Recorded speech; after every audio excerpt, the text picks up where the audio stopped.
Centauri Prime filled the viewport of the Thunderchild's engine room, its crystalline cities refracting starlight into countless prismatic displays. Even through the coal smoke that perpetually wreathed the ship, the sight was breathtaking. "Beautiful, isn't it?" Lara asked, her scales shifting to a nostalgic amber as she gazed down at her homeworld. "Those spires are the halls of First Light, where I trained as an engineer, before I ever dreamed I'd be serving on a..." She paused, frills twitching in amusement, a coal-powered vessel. Benny was about to respond when the ship's AI made an announcement. "Attention all hands. HMS Yorkshire approaching on resupply vector. Prepare for coal transfer operations." Through the viewport, Benny watched the coal trawler approach. She wasn't pretty. No one had ever accused the Yorkshire-class ships of being beautiful. Her hull was stained black from countless coal transfers, and her massive holds made her look more like an ocean-going cargo ship than a space vessel. But to Benny's eyes, she was a welcome sight. "Now that," he said, patting a nearby boiler affectionately, "is what I call a proper relief effort." Bridge to engineering Captain Cook's voice came through. "Sergeant Sears, coordinate with Yorkshire for resupply. And get ready for Company Centaurian Defense Force is sending up troops to reinforce our marine contingent." "Aye, Sir," Benny responded, then turned to his team. "Martinez, prep the main coal chutes. Lara, I need you to help coordinate with the surface on survivor transport."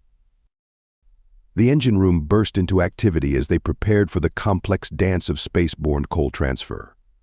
Through the intercom, Benny could hear the Yorkshire's crew coordinating with their own loading teams. "Thunderchild, this is Yorkshire Actual," a gruff voice announced, bringing her alongside. "Try not to scratch our paint with all that smoke of yours." "Yorkshire Actual. Thunderchild Engineering," Benny replied with a grin. "Your ship's already black as night. Bit late to worry about the paint, isn't it?" The laughter that came back over the comm was interrupted by a new voice, crystalline and formal. "Thunderchild, this is Centaurian Defense Force dropship Crystal Dawn requesting docking clearance for troop transfer." Benny watched as the sleek Centaurian vessel approached, its crystalline hull catching the light of the system's binary stars. The contrast between it and the coal-stained Yorkshire couldn't have been more stark. "First wave of survivors ready for transport," Lara reported, her frills moving in complex patterns as she coordinated with the surface. "Medical ships are standing by to receive the wounded." The Thunderchild shuddered slightly as the Yorkshire's transfer tubes connected with their coal ports. On the other side of the ship, the Crystal Dawn was extending its docking bridge. Sergeant Martinez called out, "You should see the gear these Centaurian troops are bringing aboard. Makes our Marines' power armor look like plate mail." Through the internal monitors, Benny could see the Centaurian soldiers boarding their crystalline battle armor, seeming to flow like liquid metal, their weapons integrated directly into their suits. They moved with fluid grace, despite the unfamiliar environment of the human vessel. "Coal transfer commencing," the Yorkshire announced. The familiar rumble of coal moving through the transfer tubes filled the engine room. Estimated time to completion 3 hours. Benny turned back to the viewport, watching as more ships began to gather around them, sleek Centaurian vessels taking up defensive positions, their hulls gleaming in the starlight. Below them, the crystalline cities continued their prismatic dance, seemingly peaceful despite the war preparations happening in orbit. "Hard to believe just yesterday we were in combat with those bioships," Lara said softly. "And now we're getting ready for round 2," Benny finished for her. "But this time, we'll be ready for them." The coal continued to flow as the Thunderchild prepared for whatever came next, her stacks trailing black smoke across the crystal-clear skies of Centauri Prime. "You operate this." Manually, the Centaurian soldiers' crystalline armor shifted in what Benny had learned was their expression of disbelief. The Warrior Shield Commander K-Tal, according to his rank markings, was staring at the main boiler controls like they might bite him.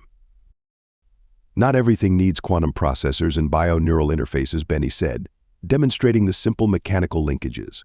"Sometimes a good old-fashioned pressure gauge tells you everything you need to know." The engine room was crowded now, with Centaurian troops integrating into their defense positions. Their crystalline battle armor caught the red emergency lighting, sending prismatic reflections dancing across the walls. The contrast between their advanced tech and the Thunderchild's coal-fired heart was striking. Fascinating, another Centaurian officer said, her armor shifting to an analytical blue pattern. Our sensor technicians have always found your ships problematic. Problematic, Benny raised an eyebrow, adjusting a steam valve. Indeed, she continued, introducing herself as tech analyst Val Shea. Your vessels never appear quite where our sensors indicate. The heat signatures are chaotic. The emissions patterns defy standard analysis. It's quite annoying, actually. T. Lara's frills rippled with amusement as she worked at her station. I tried explaining this to our science council for years. Human cold drives create sensor profiles that our systems simply aren't designed to interpret. We've always considered it a flaw in their design. Some flaw, Martinez called from the coal hoppers. Saved our butts against those bioships, didn't it? Through the viewport, Benny could see the Centaurian warships taking up formation around them. Their designs were beautiful, all crystalline angles and flowing lines. The newest addition, the CDF Eternal Light, was particularly impressive, its hull seemingly made of living crystal. Bridge to engineering, Captain Cook's voice interrupted their discussion. Status on the coal transfer. 70% complete, Sir Benny reported. Yorkshire's crews are working double time. Good. The Centaurian High Command has assigned 3 warships to our fleet. We'll need to brief their engineers on coal power integration protocols. T. Lara's scales shifted to attention orange. Sir, request permission to lead the briefing. I have experience in translating human engineering concepts for Centaurian crews. Granted. Take Sergeant Sears with you. Those ships will need backup power systems they can trust when the dampening fields hit. Benny watched as more Centaurian troops filed into their assigned positions. Their advanced weapons had been modified to interface with the Thunderchild's more primitive systems, another example of old and new working together. I still can't believe it, Shield Commander Keital said, watching the coal move through the transparent sections of the transfer tubes. Our most advanced ships disabled by the enemy's tech, while these steam-powered vessels continue to fight. Sometimes the old ways, Benny began, are the best ways. T. Lara finished with him, her frills dancing in what he now recognized as affection. You humans never stop reminding us of that. The ship's AI suddenly interrupted attention, all hands. Long-range sensors detecting unusual gravitational fluctuations at system edge. Analysis pending. Probably just coal smoke interference again, Martinez said, but Benny noticed the Centaurian troops' armor had shifted to alert patterns. Through the viewport, he watched as the crystalline cities below continued their prismatic dance, unaware of the tension building in orbit. The Yorkshire was nearly finished with the coal transfer, and soon the Thunderchild would be back to full combat readiness. He just hoped they wouldn't need it too soon. You never really see it from the surface, T. Lara said softly, her scales shifting through gentle colors as she and Benny watched the final stages of the coal transfer through the engine room viewport. Below them, Centauri Prime's crystalline cities caught the light of the setting binary stars, sending rainbow cascades across the planet's surface. What's that? Benny asked, checking the pressure readings on Boiler 3. The smoke. Your ship's eternal clouds, she gestured to where the Yorkshire stacks were still trailing black wisps into space. From below, it looks like moving shadows against the stars. Some of our poets have written about it, the dark paths of our human allies, walking through the void. Before Benny could respond, the ship's intercom crackled. Engineering bridge. Captain Cook requires senior staff in the command center immediately. The command center was crowded when they arrived. Captain Cook stood with High Commander Vex Terra of the Centaurian Defense Force, both studying a holographic display of the system. The Centaurian's crystalline armor was shifting through concerned patterns. The gravitational anomalies are increasing, Vex Terra was saying, her armor pulsing with each word. But our sensors cannot get a clear reading. Too much interference. She glanced meaningfully at the coal smoke visible through the viewport. With respect, Commander, Captain Cook replied, I don't think it's our smoke causing these readings. He turned to Benny and T. Lara as they entered. Sergeant, what's our status? Coal transfer complete, sir. Boilers at 98% capacity. Yorkshire is standing by to move to safe distance. Good. Because I've got a bad feeling about. Captain, a sensor operator interrupted, their console flashing with alerts. New readings from the system edge. Massive energy spikes. Through the command center's main viewport, Benny could see the Centaurian ships moving into defensive formations. Their crystalline hulls caught the starlight, creating a beautiful but deadly display of refracted energy. Multiple gravitational distortions, the ship's AI announced with its usual calm. Pattern matches known signatures from Xavier 7 incident.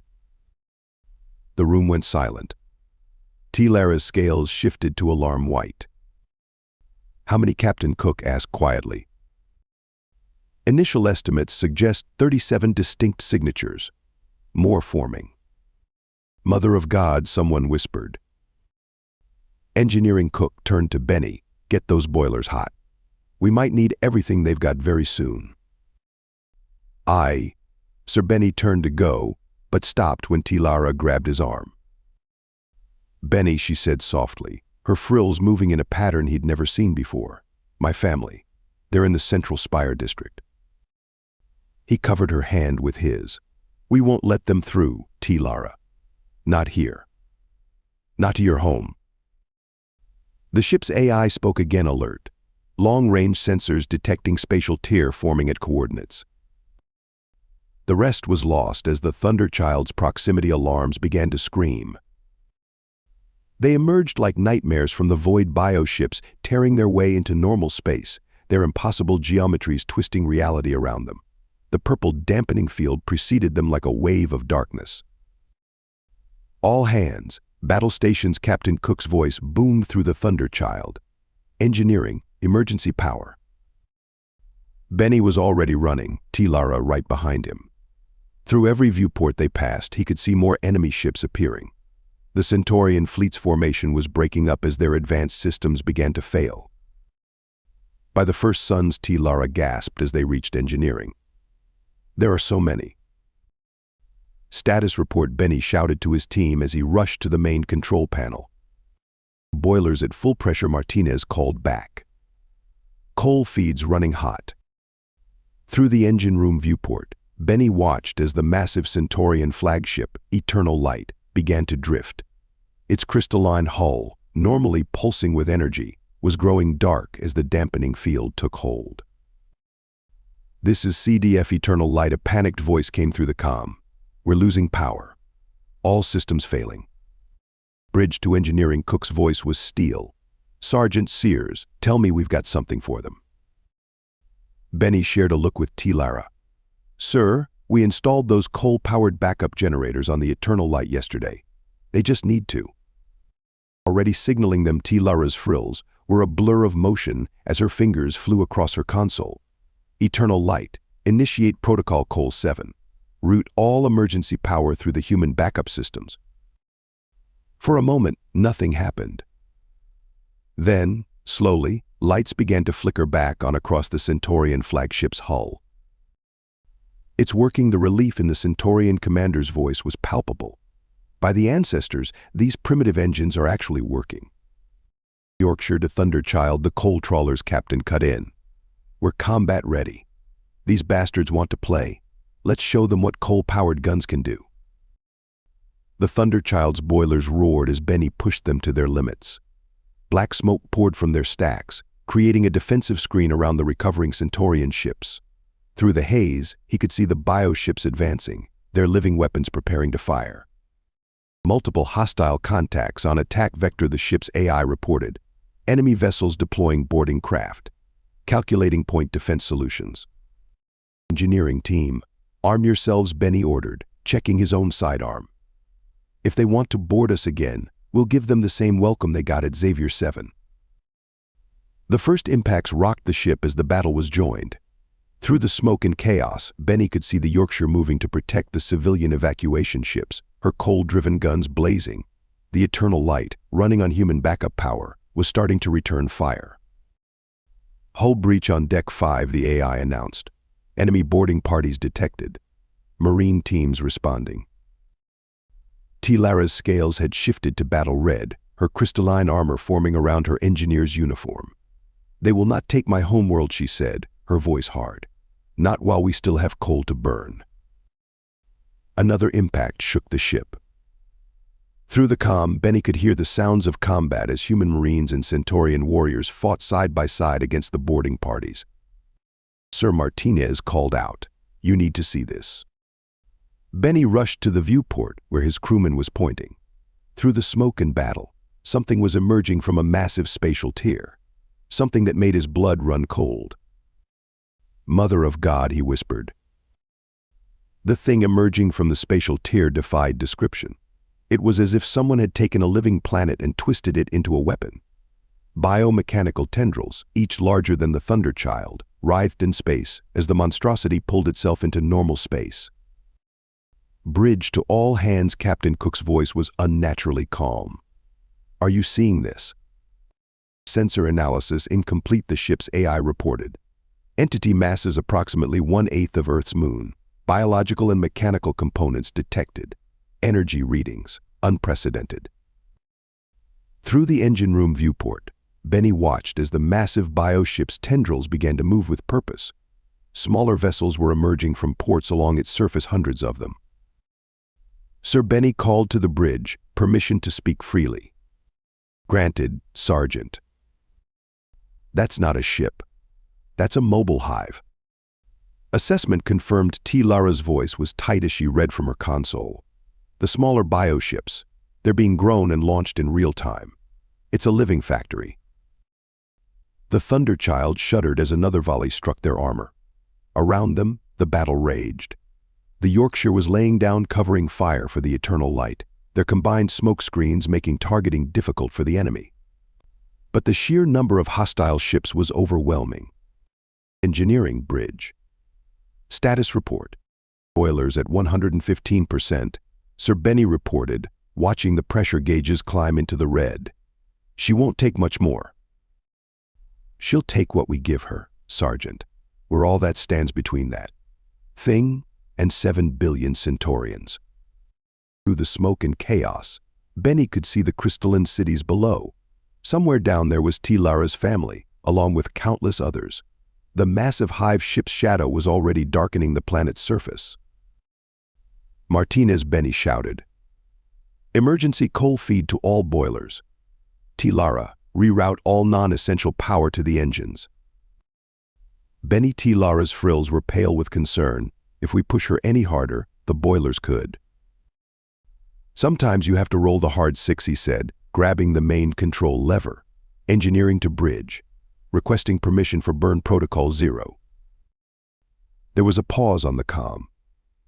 Burn protocol 0 was theoretical, something they'd discussed but never attempted. It would push their coal hybrid systems beyond all safe limits. "Do it," Cook ordered. "Yorkshire, fall back and coordinate with Eternal Light. All hands, brace for emergency maneuver." Benny turned to his engineering team. "This is it, people. Show them what coal-powered really means." The Thunder Child's boilers screamed as they were pushed beyond their limits. Black smoke poured from her stacks in unprecedented volumes, creating a dark nebula around the ship. The deck plates began to vibrate at a frequency that made Benny's teeth ache. Multiple hull breaches detected, the AI announced. Internal temperature exceeding safety parameters. Structural integrity at 70% and falling. Through the viewport, Benny watched as the hive ship's tendrils reached toward them, its surface rippling as it produced more bioships. But something was happening to their smokescreen. The extreme heat from their overtaxed engines was creating strange patterns in space, refracting light in ways that seemed to confuse the enemy's targeting systems. Sir Martinez called out. "The smoke. Look at the smoke." The massive clouds of coal smoke were starting to spiral, transformed by the heat and physics of their desperate gambit into something new, something impossible. "Mother of God," Captain Cook's voice came through the comm. "Sergeant, are we seeing what I think we're seeing?" Before Benny could respond, Lara's console erupted with alerts. "Energy spike. The hive ship is." The rest of her words were lost as reality itself seemed to tear open around them, and the true scale of what they were facing finally revealed itself. Thank you so much for listening to this story. I hope you loved it. Please remember to subscribe if you did like it so you can see more videos like this, and please give us a like and a comment too. I'll see you in the next one.